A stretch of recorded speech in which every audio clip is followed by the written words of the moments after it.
Dobro mi došli. Ovo je kanal Radolina Recepti, ja sam Rajka Radolina za sve oni koji još ne znaju i ja na svom kanalu imam samo jela bez mesa, to su znači veganska, vegetarijanska i postna, ili ti postna kako bi rekla. I sad u današnjem videu pogledajte jedno staro, naše zaboravljeno možda jelo koje je jako ukusno i koje se jako lako sprema. Pa uživajte!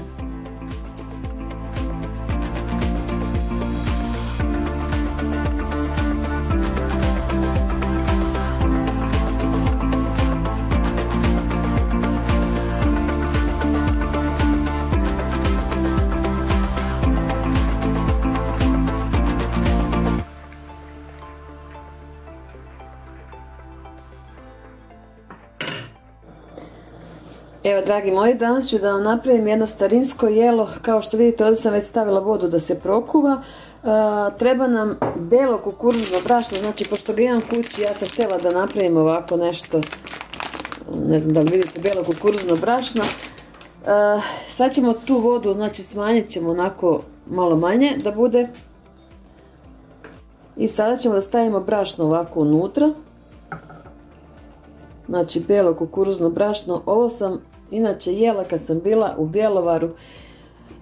Sjećam se kad je pokojni ujak moj ode, ili ujna, ode na pijace, na plac tamo, ja mislim da se zvala, i ode i kupe ono pravo vrhnje sa placa ili sa pijace i donesu kući sa ovom belom palentom. Znači ništa mi nije bilo slađe nego to. I ovako na sredini napravite jednu rupu i ostavite sad da se to brašno kuva tako u vodi. I ja ću vam poslije pokazati, znači ovo se sad kuva otprilike nekih možda, pa recimo pola sata, čak i više, naprimjer na obično šporetu, onako kako se nekad pravilo, čak i više se kuva. Znači ostavimo da se kuva, dodamo ovdje soli okolo. Znači sol, evo ovako ovdje okolo po brašnu, koliko mislite da vam treba. I kao što sam rekla, ostavimo da se kuva. Dok se ovo kuva, vi ovako možete povremeno da onako sa strane vidite brašno koje su ovako, samo prelijete sa ovom vodom. Evo ovako. I ostavite znači polako da se krčka. Eto. Poslije ću vam ja pokazati kad to bude gotovo, kad prođe tih neki pola sata kako dalje ide.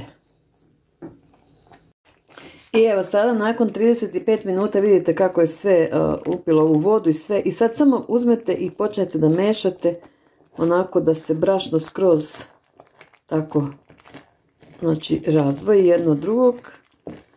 Tako da napravimo da bude onako kao prava pura palenta, žganci ili već kako ko zove, znači nebitne skroz.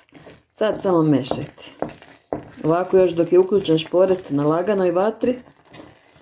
Ovako, znači najprije sve ovo razdvojite, ove grudvice, i onda polako mešajte.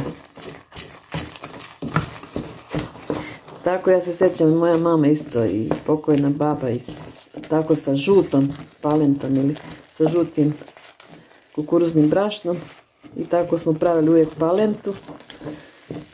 Ali eto, mene nekako s ovim belim nekako ukusniji. I da znate, ostajat ćemo ovako dole u šerpi, onako kao da je zagorilo malo, ali to je jako ukusno poslije sa mlekom, onako da se uzme.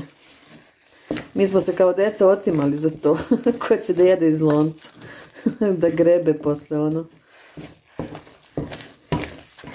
Eto tako, sad znači samo izmešamo da vam ne dužim video i onda ću vam pokazati poslije kako ja to jedem.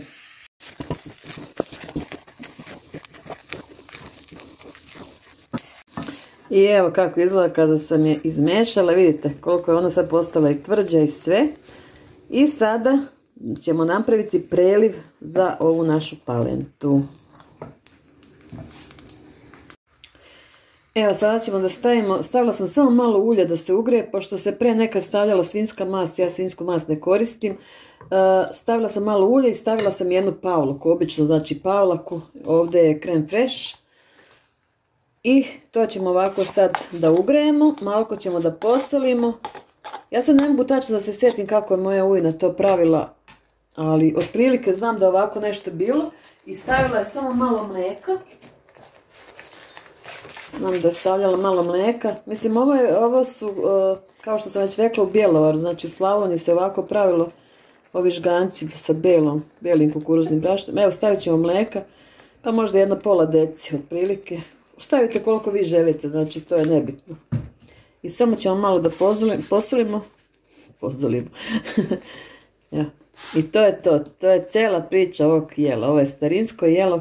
Kao što sam već rekla, kod nas palenta, negdje se zovu žganci, negdje pura. Naša stara Juga je baš imala puno tih riječi različitih. Ali mi smo svi, eto, isti.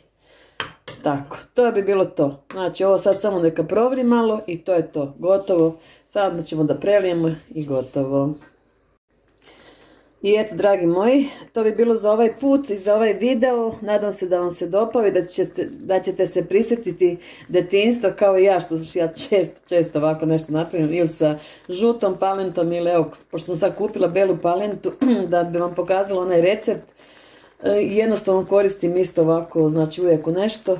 I rekao da vam pokažem i ovaj recept već kad već imam tu sav materijal i sve.